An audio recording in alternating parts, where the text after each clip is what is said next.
नमस्कार मंडळी, आजची आपली रेसिपी आहे सगळ्यांची फेवरेट पावभाजी।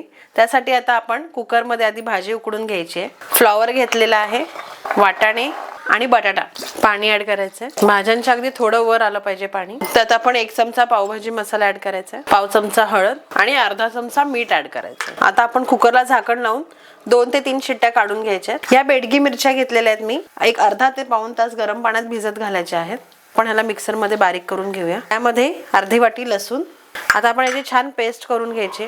आपण याच्यामध्ये आता 2 ते 3 चमचे जिरं टाकायचं आहे। पावभाजी बनवण्यासाठी एका कढईमध्ये आपण 2 ते 3 पळी तेल टाकायचं आणि बटर ऍड करणार आहोत आपण याच्यामध्ये। आता आपण जी बारीक केलेली पेस्ट होती मिरचीची ती ऍड करणार आहोत।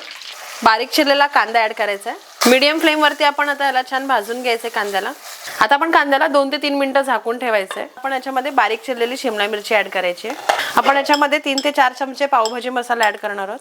हळद ऍड करायची आणि 1 चमचा आपण लाल तिखट ऍड करणार आहोत। आणि चवीनुसार मीठ ऍड करायचं याच्यामध्ये। छान एकजीव करून घ्यायचं।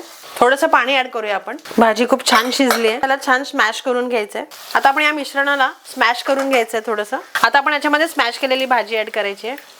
चला, वरून कोथिंबीर थोडीशी ऍड करायची आहे। एका वाटीमध्ये आपण बटर घ्यायचं आहे, त्याच्यामध्ये अर्धा चमचा पावभाजी मसाला आणि लसूण मिरचीची पेस्ट ऍड करायची आहे। आता आपण हे छान एकजीव करून घेऊया। एक पॅन ठेवूया, पाव गरम करून घ्यायचं। आपण हे जे आपण रेडी केलेलं मिश्रण होतं ते ऍड करायचंय पावाचं। तर मंडळी, तयार आहे आपली पावभाजी। जर तुम्हाला ही व्हिडिओ आवडली असेल तर प्लीज चॅनलला लाईक, शेअर आणि सबस्क्राईब करा।